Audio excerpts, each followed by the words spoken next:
Nous vous informons que ce programme est déconseillé aux moins de 10 ans. Un enfant gâté d'Hollywood sombre dans la perversion.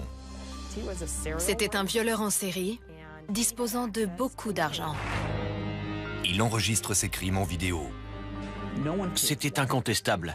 Quand on regardait ces vidéos, il s'agissait de viols de femmes inconscientes. Il paie une caution d'1 million de dollars, puis attend le bon moment. Ça sautait aux yeux qu'il ne resterait pas jusqu'au bout.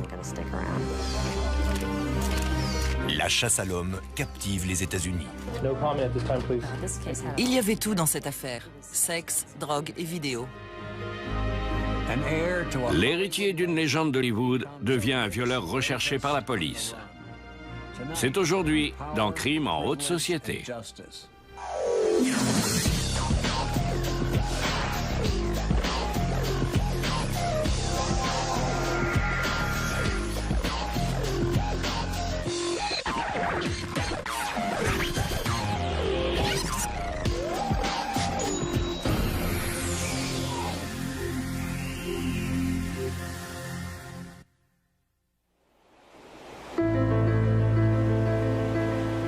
Muscle Shoals, dans le sud de la Californie.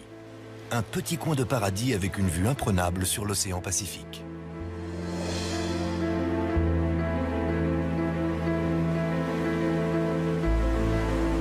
Les surfeurs et autres amateurs de farniente sont très fiers de pouvoir s'installer ici. On ne parle pas beaucoup de cette petite ville dans les journaux. Mais le 18 juillet 2000, un homme de 36 ans est arrêté devant sa maison qui fait face à la mer. Andrew Luster est l'héritier de Max Factor, une légende hollywoodienne du maquillage. Dans sa maison, la police trouve de la drogue, des armes et une collection d'effroyables films en vidéo qu'il aurait apparemment tournés. À la fin de l'enquête, Andrew Luster doit répondre de 87 chefs d'accusation pour avoir drogué et violé des jeunes femmes. Il est atteint d'une maladie qui va jusqu'au tréfonds de son âme. Il aime avoir des rapports sexuels avec des femmes qui sont comme mortes. La presse se rue sur cette affaire. Andrew Luster est l'arrière-petit-fils de Max Factor, le roi des cosmétiques. Les médias le surnomment l'héritier Factor, mais le procureur le qualifie de prédateur sexuel. Quand j'habitais à Los Angeles, j'ai rencontré plusieurs membres de la famille d'Andrew Luster. Ils étaient très aimables, très respectés. Certes, Andrew n'était sans doute pas le premier héritier à devenir un tombeur, mais il était malade. Et le pire dans tout ça, c'est qu'il a failli s'en tirer. Andrew Luster est placé en résidence surveillée lorsque l'affaire se prolonge. Il risque alors plus de 100 années de prison et il n'a aucune intention de purger cette peine. Le 3 janvier 2003, il prend la fuite. Une traque à l'échelle mondiale est lancée pour le retrouver. Un chasseur de primes appelé Dwayne Dog Chapman est déterminé à l'amener devant la justice. Il peut être n'importe où, dans n'importe quel pays. Dog, le chasseur de primes, est à ses trousses. Je suis implacable et impitoyable. Je le capturerai. Dwayne Chapman cherche à tout savoir sur Andrew Luster. On consacre tout notre temps, toutes nos journées à Andrew Luster. 3 semaines après le début de son procès, Andrew Luster est condamné par contumace à 124 années de prison. We in the jury find the defendant guilty of the crime of rape by use of drugs. Dans son éducation, Luster n'a pas vraiment appris à fuir devant les autorités. Andrew Luster est né dans une famille riche. C'est l'arrière-petit-fils de Max Factor, fondateur d'un empire des cosmétiques. Max Factor est né en Pologne. Il a émigré en Russie où, à l'âge de 20 ans, il est devenu le coiffeur du tsar Nicolas II. Les contraintes de la vie à la cour lui déplaisant, il s'est enfui aux États-Unis au moment des premiers pas de l'industrie du cinéma. Il a alors révolutionné l'art du maquillage cinématographique. C'était le maquilleur le plus en vue d'Hollywood, réclamé par toutes les stars. Les célèbres lèvres de Joan Crawford, sa belle bouche bien pleine, c'est l'œuvre de Max Factor. Ça correspond notamment à sa personnalité et à ses rôles, ceux d'une femme agressive, déterminée. Mais la beauté n'était pas seulement réservée aux stars hollywoodiennes. Dans les années 60, la société Max Factor & Company entre en bourse. La famille roule sur l'or. En 1963, la petite fille de Max, Elizabeth, donne naissance à un fils, Andrew Stuart Luster. Andrew, surnommé Drew par sa famille, grandit dans la ville très huppée de Malibu, en Californie, au milieu des luxueuses maisons des membres de la jet set. Il a grandi dans le coin entre Malibu Road et la colonie au bord de la plage. Il avait une servante, une nounou, un cuisinier. C'était la belle vie pour lui. Il faisait ce qu'il voulait et il était plein aux as. Quand Andrew a 5 ans, sa mère Elizabeth divorce d'avec son père, le docteur Henry Luster, qui mourra quelques années plus tard. Comme sa mère le racontera après, Andrew accuse le coup. Il passe des heures seul avec ses nombreux animaux de compagnie. Mais Andrew a une autre passion. Comme de nombreux enfants de Malibu, il est obsédé par le surf. Ils adorent passer du temps dans l'eau et attendre la vague parfaite. C'est le but ultime, trouver la vague idéale. Pour fêter sa sortie du lycée en 1981, Andrew se paye un cadeau plutôt inhabituel. Une maison en bord de mer pour lui tout seul, à Muscle Shoals. Muscle Shoals était une véritable communauté entre Ventura et Santa Barbara. C'est le paradis des surfeurs. Quand on se réveille le matin, on a l'océan devant les yeux. Luster suit ensuite quelques cours à la fac, mais il abandonne avant d'obtenir un diplôme. Après tout, il n'a pas besoin de travailler ni de grandir.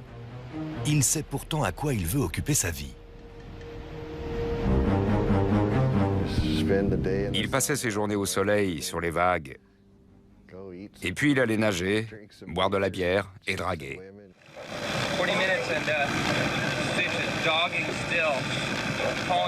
Il ne garde jamais très longtemps un emploi. Il travaille un peu dans l'immobilier, en disant aux gens qu'il est trader. Mais sa source principale de revenus est son fonds de dépôt. Grâce à son argent, il s'achète une deuxième résidence. Un appartement dans la ville de pêche de Cabo San Lucas au Mexique. C'est un pêcheur hors pair qui adore se pavaner devant les caméras avec une canne à pêche. Il aimait beaucoup être filmé. Il n'était pas du tout timide, il regardait droit dans l'objectif et il faisait son show.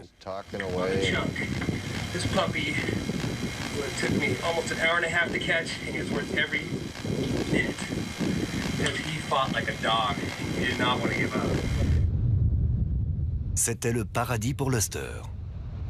Il se rend tout seul à Cabo plusieurs fois par an pour surfer et pêcher à loisir. Mais autre chose l'attire dans cette ville. Son intense vie nocturne. Cabo Wabo, Squid Row, le Giggling Marlin, ça ce sont des endroits qui bougent. Les filles y vont pour se détendre, les garçons vont à la pêche aux poissons la journée et le soir à la pêche aux filles. Au début des années 90, Luster est dans une relation stable avec une femme.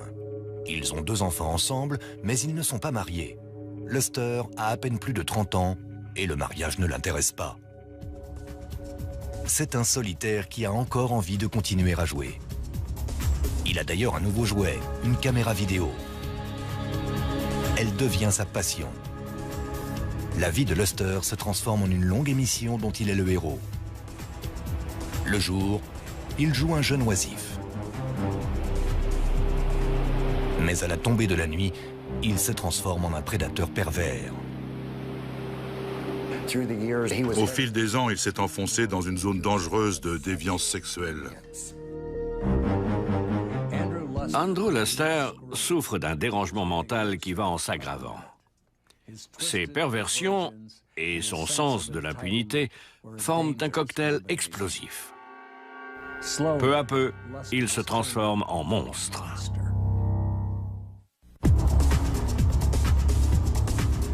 Au milieu des années 90, Andrew Luster mène une vie dédiée au plaisir.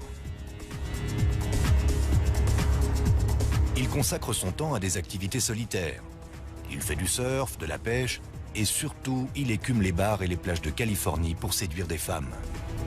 Très jeunes, de préférence.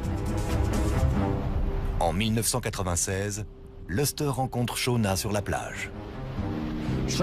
Elle a à peine 16 ans. Luster en a 32. Il ne recherche pas l'âme sœur. Il veut simplement sentir qu'il a du pouvoir sur les femmes. La différence d'âge y contribue. Mais il a une autre méthode beaucoup plus funeste. Shauna et ses amis aiment traîner dans la maison de Luster. Le bar est toujours plein. Mais il n'y a pas que de l'alcool chez lui.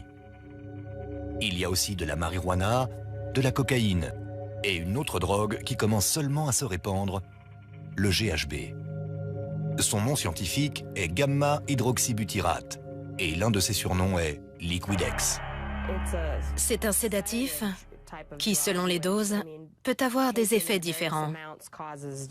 Certains disent que c'est un aphrodisiaque en petite quantité, mais à forte dose, on parle plutôt de vertige, de perte de la notion du temps. On peut aussi oublier les détails de la soirée, et ça peut même rendre inconscient. À une époque, le GHB était vendu en pharmacie comme complément nutritionnel. Facile à fabriquer, il est indétectable dans le sang seulement 12 heures après ingestion.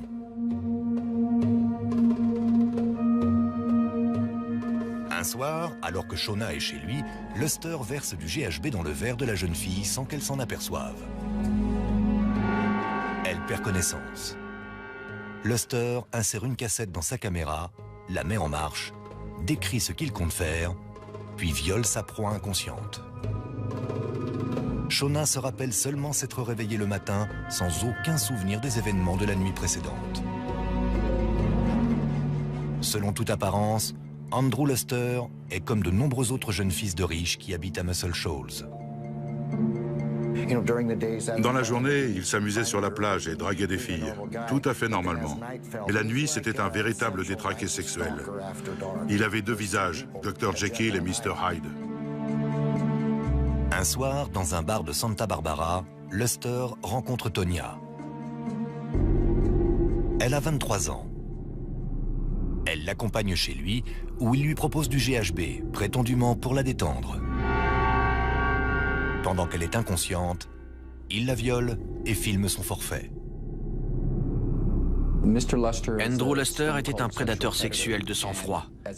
Son terrain de chasse privilégié, c'était les bars du centre-ville, les bars d'étudiants de Santa Barbara. Il s'efforçait de s'habiller comme les jeunes, de parler comme eux. Vers minuit, le 14 juillet 2000, Luster se rend au O'Malley's, un bar dans State Street à Santa Barbara. Il y rencontre Carrie, étudiante à l'Université de Californie. Il fait chaud. Luster tend un verre à la jeune fille, additionné de GHB. Ensuite, tout se met à tourner. Peu après, elle se retrouve dans le 4x4 de Luster, en route vers Muscle Shoals. Sitôt dans la maison, Luster redonne un verre à Carrie. Elle se sent mal et demande ce qu'il y a dedans. Il répond « du Liquidex ». La jeune fille s'évanouit. Pendant qu'elle est inconsciente, Luster la viole. Le lendemain matin, elle se réveille dans le lit de Luster, nue. Pendant 3 jours, elle ressasse mentalement l'horrible expérience qu'elle pense avoir vécue. Puis elle appelle la police. Elle ne se souvenait pas de tout par ordre chronologique. Elle se souvenait seulement de morceaux épars. Elle savait qu'elle avait été agressée sexuellement. Elle était très perturbée émotionnellement. Ça faisait 3 jours que ça lui trottait dans la tête. C'est extrêmement difficile d'aller au poste de police et de raconter qu'on a été violé. L'agent Melissa Smith écoute la jeune étudiante en détresse pendant plusieurs heures. Je croyais ce qu'elle me disait. Mais je me demandais aussi comment j'allais convaincre le public, un jury, de la véracité de ces dires. Melissa Smith demande à Carrie d'appeler Luster. On s'était installés dans une pièce et j'écoutais leur conversation. Je lui avais demandé de dire qu'elle s'était bien amusée et qu'elle avait envie de le revoir. Dude, what did you put in my drink? Liquid X. Liquid X? Yeah. Is that the same as GHB? Because like I've done ecstasy before and like it wasn't exactly the same. Like it was fun, but It's good though. do you have any more of that left? Yeah. You do? Should do some. Totally. Yeah. You don't have to drug me to have sex with me this time, okay? Okay. Il a complètement mordu à l'hameçon. Il lui a proposé qu'elle aille chez lui le lendemain, ce qui était exactement ce que nous voulions. À l'heure du rendez-vous, c'est la police qui vient chez Luster, pas Carrie. Les autorités sont là pour l'arrêter, muni d'un mandat de perquisition de son domicile. Il était sous le choc. Il n'arrêtait pas de répéter « Hey, j'habite ici, il y a erreur sur la personne ». Je crois qu'il a été pris au dépourvu. Les enquêteurs savent qu'ils tiennent leur homme. Ils pensent trouver des preuves chez Andrew Lester, mais ne s'attendent pas aux effroyables cassettes vidéo sur lesquelles ils tombent.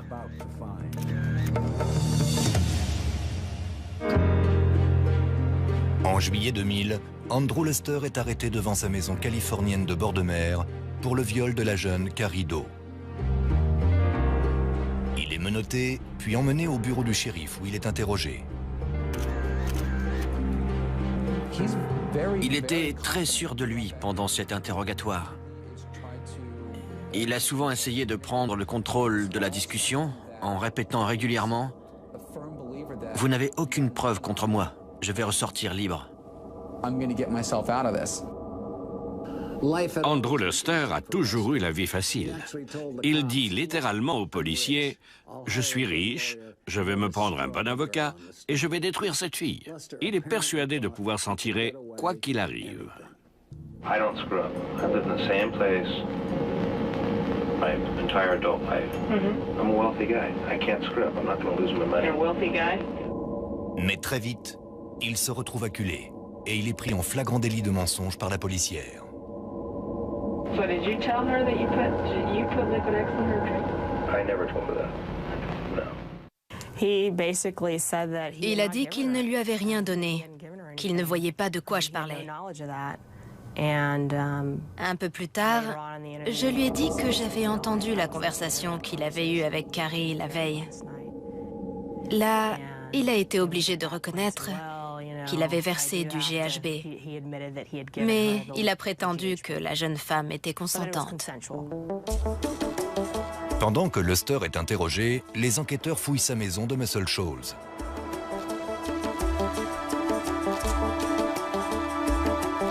Ils trouvent de la marijuana, de la cocaïne, des sédatifs, des champignons hallucinogènes. Mais ce n'est pas tout. Ils trouvent aussi des nunchakus, une arme d'arts martiaux interdite, et un fusil d'assaut AK-47.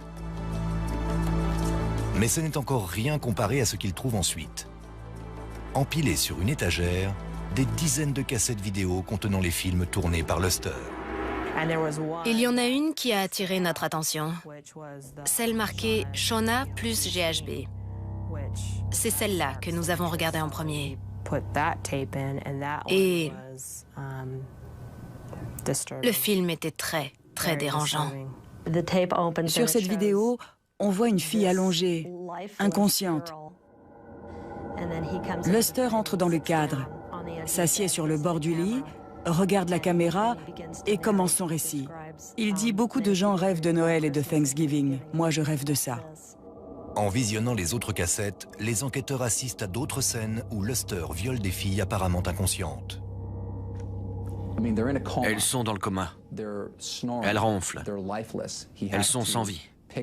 Il est obligé de les soulever et de les mettre dans d'autres positions. Il viole ces femmes sans montrer la moindre trace de remords. C'est le portrait vidéo d'un effroyable prédateur sexuel. Une semaine plus tard, Luster comparaît devant un juge et il est inculpé d'empoisonnement et de viol. sa caution est fixée à un montant record pour le comté de Ventura. Le procureur a demandé une caution de 10 millions de dollars, ce qui a été accordé. C'était du jamais vu. L'argument, c'était de dire il faut que la caution soit très élevée pour être sûr qu'il ne s'enfuira pas. Le montant de la caution ne fait que renforcer le caractère scandaleux de l'affaire. La presse locale se rue sur cette histoire, suivie par les médias nationaux. Les médias savaient qu'Andrew Luster était l'héritier de Max Factor. Ce sont même eux qui nous l'ont appris. La presse fait ses choux gras avec cette affaire, qui finit par parvenir aux oreilles de Tonya, la jeune femme que Luster avait violée 4 ans auparavant. Cette jeune femme est tombée sur des articles, alors qu'on essayait justement de la retrouver. Et c'est elle qui nous a contactés. Les enquêteurs montrent ensuite à Tonya la vidéo où Luster la viole, alors qu'elle est inconsciente. C'est la plus dégoûtante, la plus répugnante agression sexuelle que j'ai jamais vue. Je n'avais jamais rien vu qui s'approche autant de la nécrophilie. Un homme qui a des rapports sexuels avec des femmes évanouies. Ça avait des relents de morgue. Les enquêteurs font tout leur possible pour retrouver les autres filles filmées par Luster. Ils épluchent le carnet d'adresse de l'homme en espérant que cette sombre histoire éveillera des souvenirs aux victimes. Ils parviennent ainsi à retrouver Shauna, l'adolescente de 16 ans dont Luster a abusé chez lui. Elle est horrifiée par ce que les policiers lui racontent. C'était évidemment très dérangeant pour elle. 2 policiers sont venus chez elle et lui ont parlé d'événements qu'elle avait vécus, mais dont elle n'avait pas du tout connaissance. Le choc a dû être très rude pour elle en apprenant ça. Shauna et Tonya portent également plainte pour aider le procureur à envoyer Andrew Luster en prison.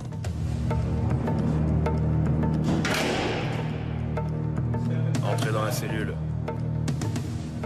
Cet homme, qui a toujours agi selon ses désirs, se retrouve confiné dans une cellule d'1,50 m sur 2,40 m, avec une seule heure par jour pour faire du sport et se doucher.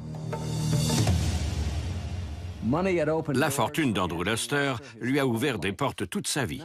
Sauf que maintenant, elle ne peut pas le faire sortir de sa cellule. Luster est pourtant certain qu'il y a un moyen de s'échapper, et hélas, il a raison. En apprenant que sa caution est fixée à 10 millions de dollars, Andrew Luster est outré. Alors que le procureur avertit que l'accusé risque de s'échapper et de commettre d'autres viols, les avocats de la défense plaident pour la liberté de leur client. C'est comme s'il n'avait pas de caution. C'était notre argument et il a été retenu. La cour d'appel a eu raison de réduire le montant de la caution. Le juge fixe la caution à un montant inférieur que Luster peut payer, 1 million de dollars. C'est beaucoup pour la plupart des gens, mais peu pour la famille Luster. C'est même une somme qu'elle peut non seulement verser, mais se permettre de perdre au cas où Andrew déciderait de se faire la belle. Il pouvait être libéré sous caution, tant qu'il était placé sous résidence surveillée et avec un bracelet électronique à la cheville, pour qu'il ne puisse pas s'éloigner de sa maison. Si les bracelets électroniques sont monnaie courante chez les jeunes délinquants, Andrew Luster devient le premier adulte du comté de Ventura à devoir en porter un. Le bureau du shérif proteste. C'est grâce à sa fortune que Luster a le droit d'être en résidence surveillée. De lourdes accusations pesaient contre lui. C'était un violeur en série, disposant de beaucoup d'argent. C'était des conditions qui n'avaient jamais été imposées par la Cour de Californie pour qui que ce soit. Et il y a eu une polémique sur le fait qu'elles étaient appliquées à un homme riche, de milieu aisé. Cela a forcément soulevé des questions. Andrew Luster n'aurait jamais dû pouvoir être libéré sous caution. Nous nous sommes inclinés devant son statut et sa position. Les auditions préliminaires commencent en juin 2001. L'accusation doit prouver qu'elle dispose d'assez de preuves pour aller jusqu'au procès. À 37 ans, Luster se complaît dans le rôle d'un innocent accusé à tort. Avec son langage corporel, il exprimait son indignation, sa volonté de réfuter des accusations qu'il estimait complètement fausses. Selon lui, ces femmes mentaient et avaient eu des rapports consentis avec lui. Il prétendait que les avocats de l'accusation agissaient par pudibonderie et cherchaient à le salir par des mensonges. 3 victimes présumées de Luster, Carrie, Shona et Tonya, témoignent qu'elles ont été endormies sans leur consentement. Et les vidéos filmées par Luster montrent la suite des événements. Il avait de nombreuses occasions de s'interrompre et de mettre fin à ses agressions sexuelles. Au lieu de ça, il changeait la musique. Il allait chercher d'autres objets dont il se servait pour ses forfaits. Et à chaque fois, ça faisait un chef d'accusation supplémentaire contre lui.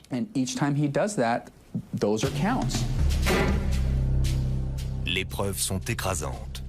Le juge ordonne que Luster soit jugé pour empoisonnement, viol, possession d'armes et agression sexuelle. Au total, 87 chefs d'accusation. Chacun d'eux est passible d'une peine de prison. S'il est condamné, Andrew Luster risque plus de 100 années d'incarcération. Cependant, grâce à sa fortune, il peut se permettre d'engager des ténors du barreau. En l'occurrence, Roger Diamond, un avocat réputé de Los Angeles, et Kiana Sloan-Hillier comme assistante. Dès le début, Diamond cherche l'affrontement contre l'accusation. Les médias boivent ses paroles. This trial would have been held a long time ago had the DA allowed discovery. La défense voulait que le procès se règle dans les médias, alors que nous voulions qu'il se déroule dans une salle d'audience. C'est là que doivent se passer les procès, pas en une des journaux, ni aux infos télévisées. Le juge est d'accord et ordonne une interdiction de publication, pour la défense comme pour l'accusation. Aucune des deux parties n'a le droit de parler à la presse. La défense accumule ensuite les demandes de report du procès. Les avocats de Luster affirment également que le comté de Ventura complote contre leurs clients. Nous étions persuadés qu'il y avait un effort concerté et délibéré de nuire à Andrew et que tout le monde était impliqué là-dedans. Depuis l'accusation jusqu'au juge, en passant par le shérif. Leur stratégie est devenue « faisons le procès de tout le monde ». Celui de la police, de l'accusation, du système. Ils voulaient remettre en cause absolument tout. Tant qu'on ne discutait plus de la culpabilité ou de l'innocence d'Andrew Luster. Selon la défense, les preuves clés, c'est-à-dire les cassettes où l'on voit Luster violer ses victimes, ont été modifiées. Sans voir les bandes originales, il leur serait donc impossible d'assurer la défense de l'accusé.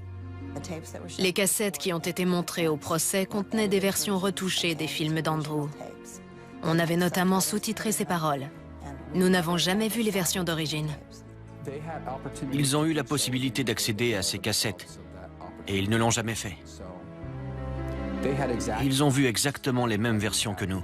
Les avocats de Luster affirment également que les femmes qui apparaissent dans les films ont eu des rapports sexuels consentis avec lui.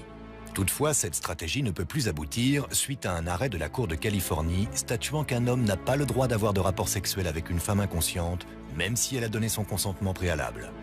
Les avocats de la défense doivent trouver une nouvelle tactique, ce qu'ils ne tardent pas à faire.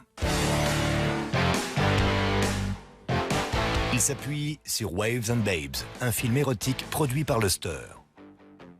La défense affirme que l'accusé a des ambitions de producteur de films X et que les victimes voulaient devenir actrices. Il voulait effectivement produire des films pornographiques. Il s'agissait de déterminer s'il s'agissait de viol ou de pornographie. En effet, un sous-genre des films X met en scène des femmes qui font semblant d'être inconscientes. En regardant ces cassettes, il était aussi difficile de conclure que c'était un film porno amateur que de dire que l'attentat contre les tours jumelles était un effet spécial de film hollywoodien. La tension entre les avocats renforce encore davantage le climat électrique du procès.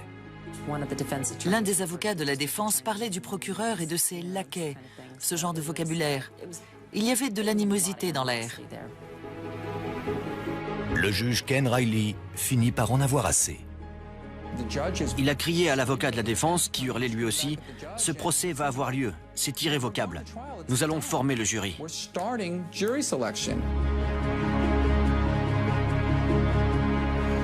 Grâce à son portefeuille bien garni et au talent de ses avocats, Andrew Luster a réussi à retarder le procès pendant près de 2 ans et demi. Mais l'heure de vérité est arrivée. On dirait qu'il va aller en prison, malgré son nom et sa fortune.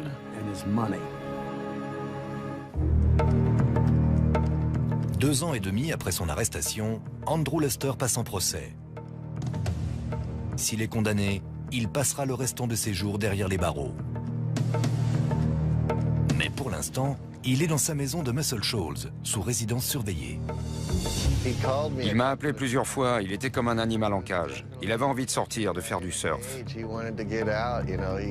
Il disait que c'était seulement un coup monté et qu'il retrouverait sûrement bientôt les vagues. Les avocats de Luster demandent la suspension de sa résidence surveillée et le juge accepte. C'est inouï. Voilà un dangereux violeur quasiment libre de s'échapper, seulement retenu par un bracelet électronique. Quelle absurdité! Madame Fox m'a dit, « Je vous le prédis, vers le milieu du procès, il verra que c'est perdu et il prendra la fuite. » Je ne savais pas combien de temps ça prendrait, mais ça sautait aux yeux qu'il ne resterait pas jusqu'au bout. Dans la salle d'audience, Luster est visiblement très tendu. Il essayait de contrôler les déclarations de ses avocats. À chaque fois que Maître Diamond s'adressait au juge à propos de quelque chose, Luster lui chuchotait ses instructions à l'oreille.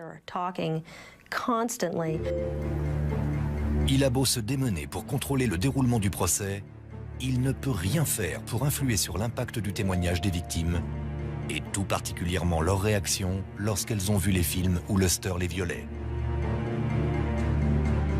When you first saw the tape and saw the defendant performing these various sex acts on your body, what was your reaction? It's very disgusting to me, and when I first saw it, it was like, it's like seeing yourself raped in the third person, and there's nothing you can do about it. Ces témoignages sont déjà accablants, mais la défense sait que le pire reste à venir. Les cassettes vidéo elles-mêmes. En voyant ça, de nombreux jurés avaient l'air bouleversés et incrédules. J'ai aussi remarqué 2 jeunes femmes émues aux larmes. Tous les jurés étaient bouche bée. Ils n'en croyaient pas leurs yeux. Les jurés se posaient une seule question. Sont-elles inconscientes? C'est ça qui changeait complètement la donne. Mais on entendait ces jeunes filles ronfler. Elles ne donnaient aucun signe de vie. On aurait dit de grandes poupées inertes. Pour les jurés, c'était la preuve éclatante qu'il ne s'agissait pas d'un tournage de film porno amateur. Luster, quant à lui, observe les jurés le regarder commettre une succession de viols. Pour toutes les personnes présentes, il apparaît évident que cet homme ira bientôt en prison. Le procès doit s'interrompre 2 semaines pour les fêtes de fin d'année. La veille de l'interruption, Luster se penche vers son avocate, Kiana Sloan-Hillier. Après l'avoir écoutée, elle s'est levée et elle a dit « Nous comptons voir Monsieur Luster pendant l'interruption du procès. Nous demandons donc à la Cour de lui accorder les mêmes horaires que pendant le procès. »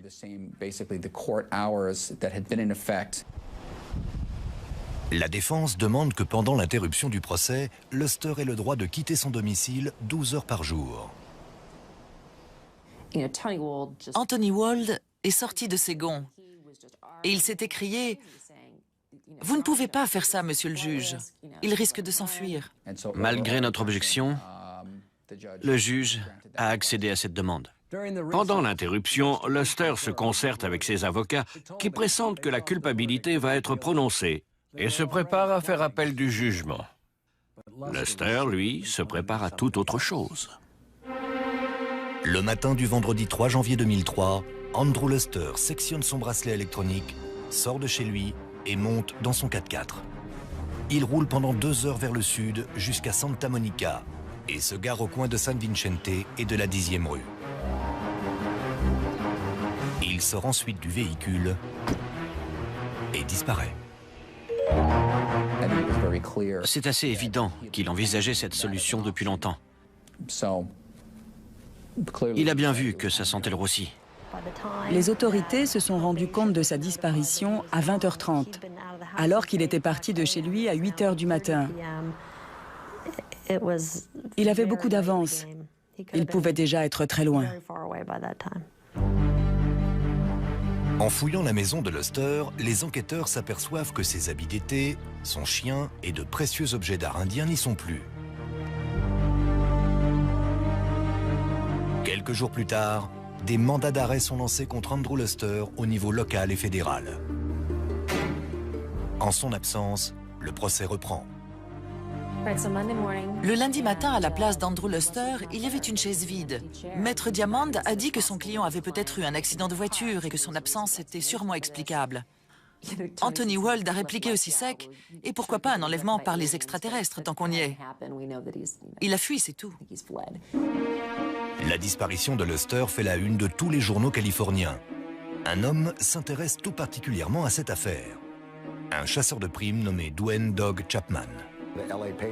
J'ai lu dans les journaux que Luster avait pris la fuite pendant le week-end, après s'être débarrassé de son bracelet électronique. Pour mon équipe et moi, ça a marqué le début de la traque. Dwayne Chapman est un sacré personnage. Il vient d'un monde totalement différent de celui de Luster. Il a grandi dans un milieu pauvre, a fait partie d'un gang de bikers et a fait de la prison au Texas. Le détraqué sexuel a désormais un chasseur de primes blond et coloré sur ses traces. Et notre histoire va devenir plus étrange encore. Le lundi 6 janvier, le procès pour viol d'Andrew Luster reprend, sans l'accuser. Cela fait 3 jours qu'il a complètement disparu. Il reste introuvable. I would tell Andrew Luster now, please return. It does not do any good to be away. Roger Diamond, l'avocat de Luster, demande à être retiré de l'affaire. Mais le juge refuse. L'avocat est en bien mauvaise position. Diamond essayait de défendre un client qui n'était pas là pour s'expliquer et qui ne pouvait pas se défendre. Il s'est démené pour défendre Andrew Luster. Il a essayé de balayer toutes les preuves d'un revers de main. Grosso modo, il a traité les victimes de salopes et a dit au jury qu'elles ne méritaient pas d'être prises en considération. C'est à peu près ce qu'il a dit, même si ce n'est pas avec ces mots-là. Il a réellement dit que les plaintes de ces femmes n'étaient pas recevables, vu leur comportement. Toutefois, le jury ne le voit pas de cette façon.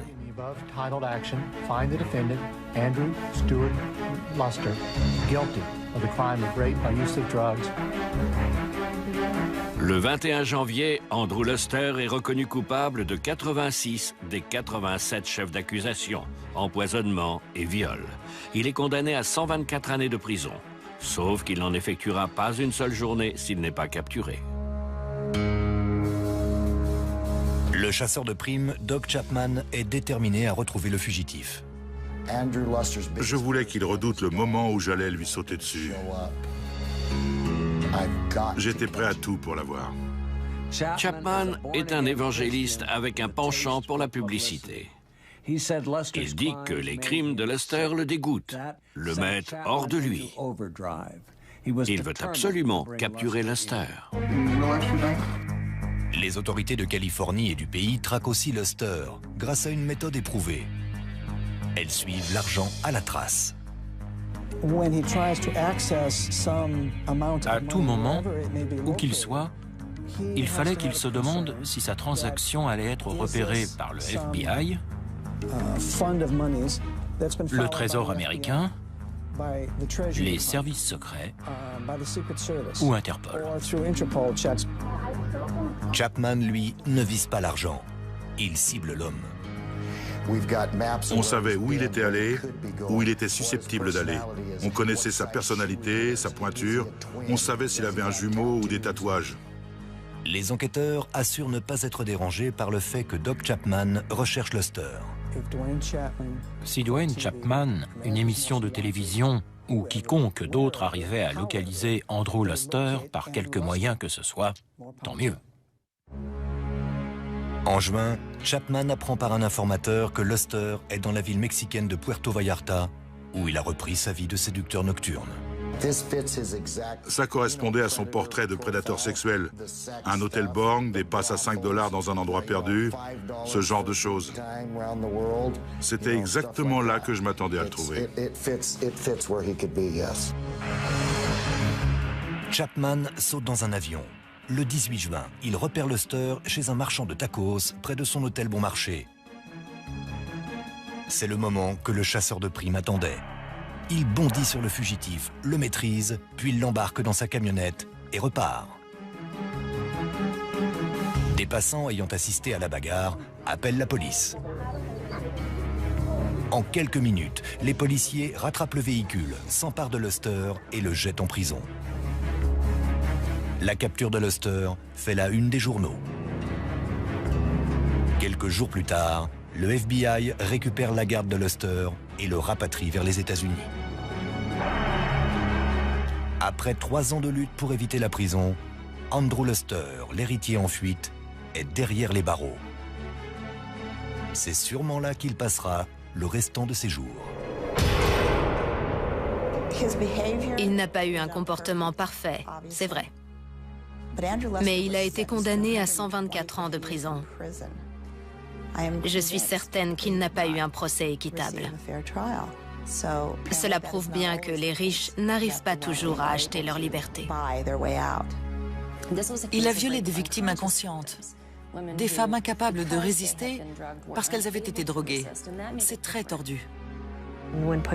Jamais, au grand jamais, les avocats de la défense n'auraient pu trouver un moyen de diminuer l'impact causé par ces cassettes vidéo. Ce sont les preuves les plus accablantes que j'ai jamais vues.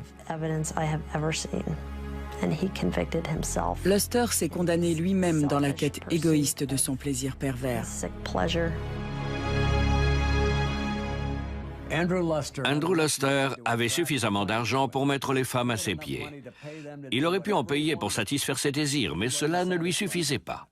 Au final, il n'a pas eu assez d'argent pour arriver à couvrir ses crimes sordides. C'était Dominique Dunn. Merci de nous avoir suivis.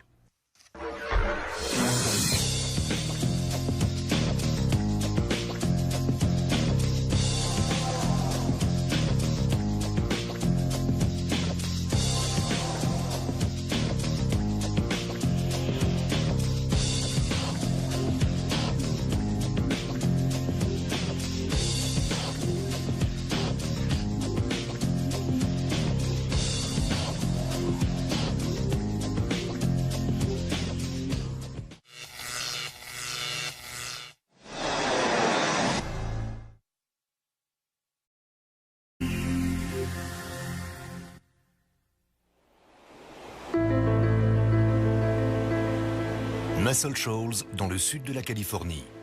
Un petit coin de paradis avec une vue imprenable sur l'océan Pacifique.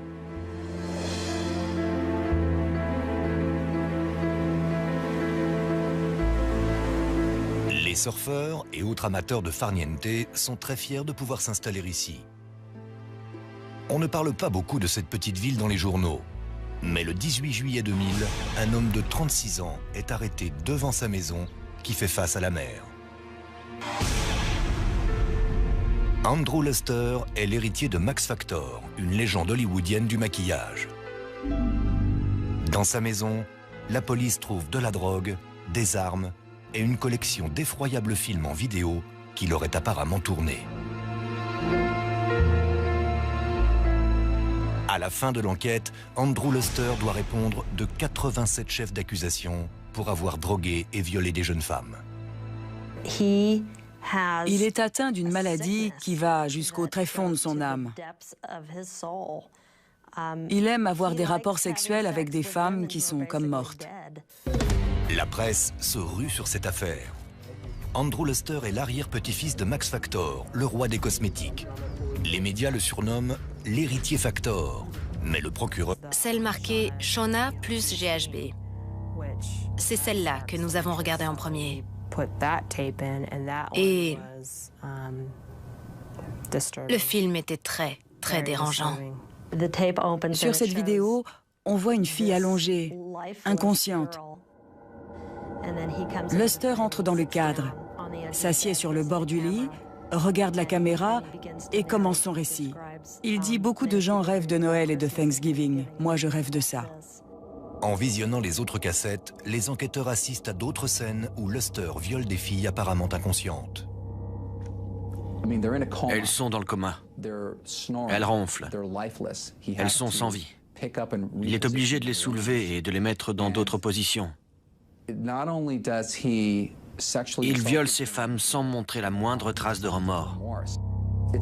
C'est le portrait vidéo d'un effroyable prédateur sexuel.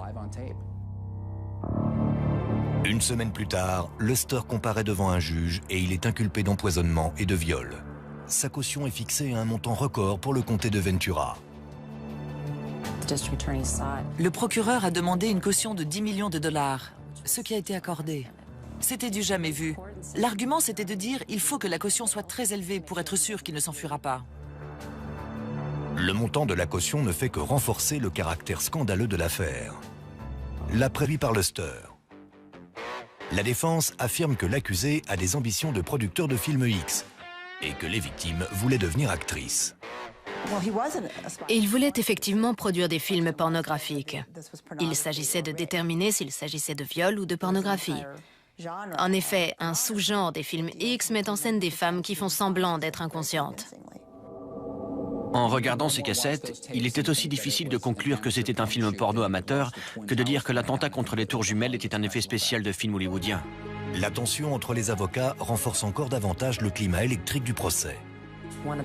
L'un des avocats de la défense parlait du procureur et de ses laquais, ce genre de vocabulaire.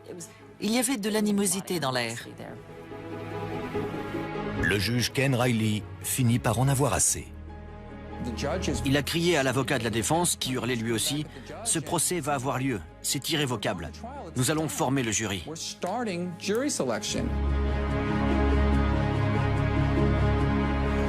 Grâce à son portefeuille bien garni et au talent de ses avocats, Andrew Luster a réussi à retarder le procès pendant près de 2 ans et demi.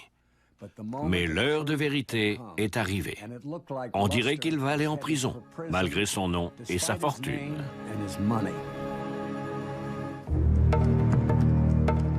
2 ans et demi après son arrestation, Andrew Luster passe en procès.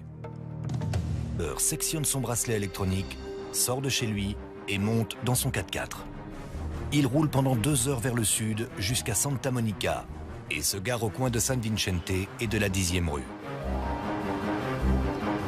Il sort ensuite du véhicule et disparaît. C'est assez évident qu'il envisageait cette solution depuis longtemps. Il a bien vu que ça sentait le roussi. Les autorités se sont rendues compte de sa disparition à 20h30, alors qu'il était parti de chez lui à 8h du matin. Il avait beaucoup d'avance. Il pouvait déjà être très loin. En fouillant la maison de Luster, les enquêteurs s'aperçoivent que ses habits d'été, son chien et de précieux objets d'art indien n'y sont plus. Quelques jours plus tard, des mandats d'arrêt sont lancés contre Andrew Luster au niveau local et fédéral. En son absence, le procès reprend. Le lundi matin, à la place d'Andrew Luster, il y avait une chaise vide. Maître Diamond a dit que son client avait peut-être eu un accident de voiture et que son absence était sûrement explicable. Anthony Wald a répliqué aussi sec, et pourquoi pas un enlèvement par les extraterrestres tant qu'on y est. Il a fui, c'est tout. La disparition de Luster fait la une de tous les journaux californiens. C'est assez évident qu'il envisageait cette solution depuis longtemps. Il a bien vu que ça sentait le roussi. Les autorités se sont rendues compte de sa disparition à 20h30, alors qu'il était parti de chez lui à 8h du matin. Il avait beaucoup d'avance. Il pouvait déjà être très loin. En fouillant la maison de Luster, les enquêteurs s'aperçoivent que ses habits d'été, son chien et de précieux objets d'art indien n'y sont plus. Quelques jours plus tard, des mandats d'arrêt sont lancés contre Andrew Luster au niveau local et fédéral. En son absence, le procès reprend. Le lundi matin, à la place d'Andrew Luster, il y avait une chaise vide. Maître Diamond a dit que son client avait peut-être eu un accident de voiture et que son absence était sûrement explicable. Anthony Wald a répliqué aussi sec, et pourquoi pas un enlèvement par les extraterrestres tant qu'on y est. Il a fui, c'est tout. La disparition de Luster fait la une de tous les journaux californiens. Un homme s'intéresse tout particulièrement à cette affaire. Un chasseur de primes nommé Dwayne Dog Chapman. J'ai lu dans les journaux que Luster avait pris la fuite pendant le week-end, après s'être débarrassé de son bracelet électronique. Pour mon équipe et moi, ça a marqué le début de la traque. Andrew Luster a toujours eu la vie facile. Il dit littéralement aux policiers « Je suis riche, je vais me prendre un bon avocat et je vais détruire cette fille ». Il est persuadé de pouvoir s'en tirer quoi qu'il arrive. I don't screw up. I've lived in the same place my entire adult life. I'm a wealthy guy. I can't screw up. I'm not going to lose my money. You're a wealthy guy?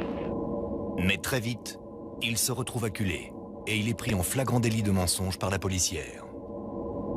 So did you tell her that you put Liquid X in her drink? I never told her that. No. Il a dit qu'il ne lui avait rien donné, qu'il ne voyait pas de quoi je parlais. Un peu plus tard, je lui ai dit que j'avais entendu la conversation qu'il avait eue avec Carrie la veille. Là, il a été obligé de reconnaître qu'il avait versé du GHB. Mais il a prétendu que la jeune femme était consentante. Pendant que Luster est interrogé, les enquêteurs fouillent sa maison de Muscle Shoals.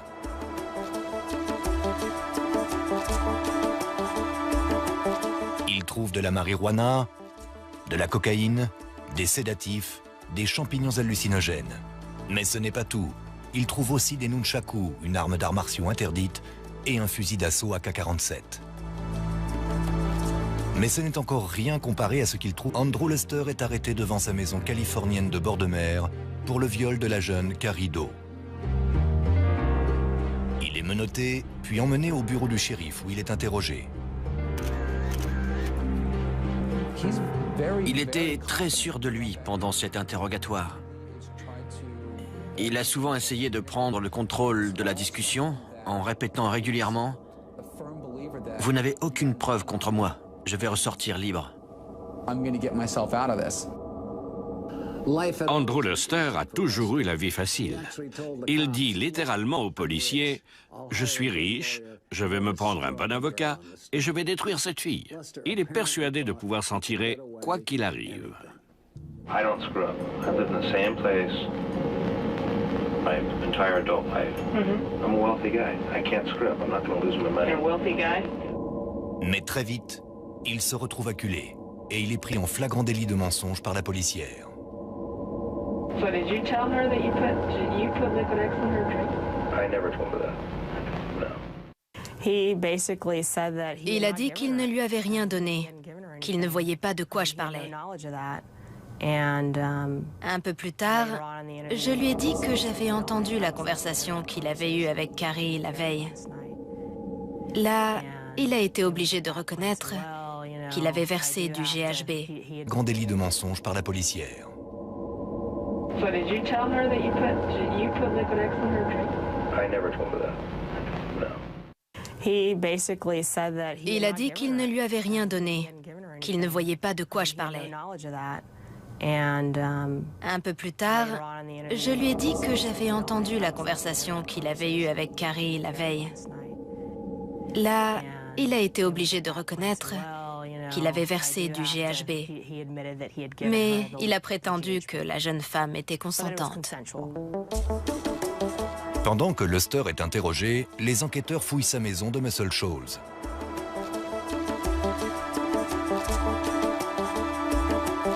Ils trouvent de la marijuana, De la cocaïne, des sédatifs, des champignons hallucinogènes. Mais ce n'est pas tout. Il trouve aussi des nunchakus, une arme d'arts martiaux interdite, et un fusil d'assaut AK-47. Mais ce n'est encore rien comparé à ce qu'il trouve ensuite. Empilés sur une étagère, des dizaines de cassettes vidéo contenant les films tournés par Luster. Il y en a une qui a attiré notre attention, celle marquée Shauna plus GHB. C'est celle-là que nous avons regardée en premier. Et le film était très, très dérangeant. Sur cette vidéo, on voit... Quand Andrew a 5 ans, sa mère Elizabeth divorce d'avec son père, le docteur Henry Luster, qui mourra quelques années plus tard. Comme sa mère le racontera après, Andrew accuse le coup. Il passe des heures seul avec ses nombreux animaux de compagnie. Mais Andrew a une autre passion. Comme de nombreux enfants de Malibu, il est obsédé par le surf. Ils adorent passer du temps dans l'eau et attendre la vague parfaite. C'est le but ultime, trouver la vague idéale. Pour fêter sa sortie du lycée en 1981, Andrew se paye un cadeau plutôt inhabituel. Une maison en bord de mer pour lui tout seul, à Muscle Shoals.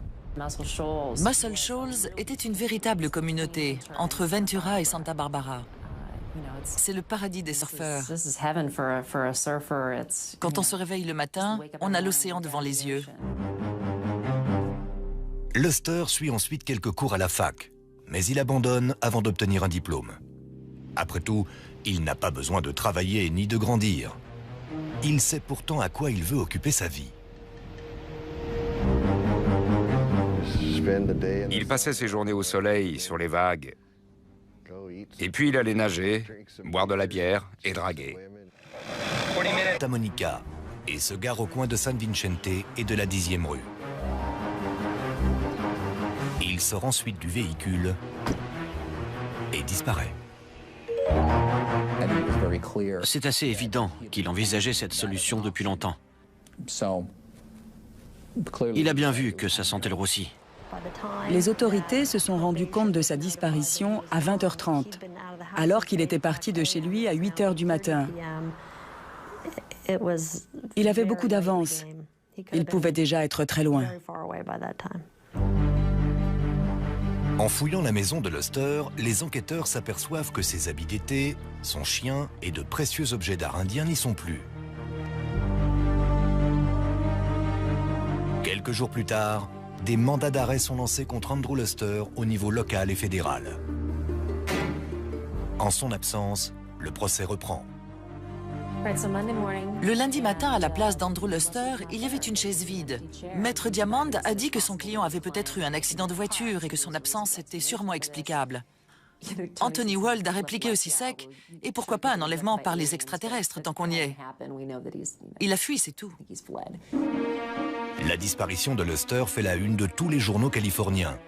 Un homme s'intéresse tout particulièrement à cette affaire. Un chasseur de primes nommé Dwayne Dog Chapman. J'ai lu dans les... C'est irrévocable. Nous allons former le jury.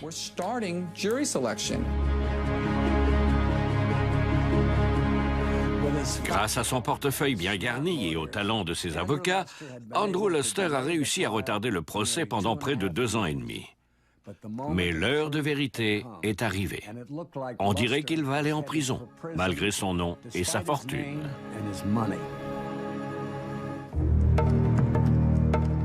2 ans et demi après son arrestation, Andrew Luster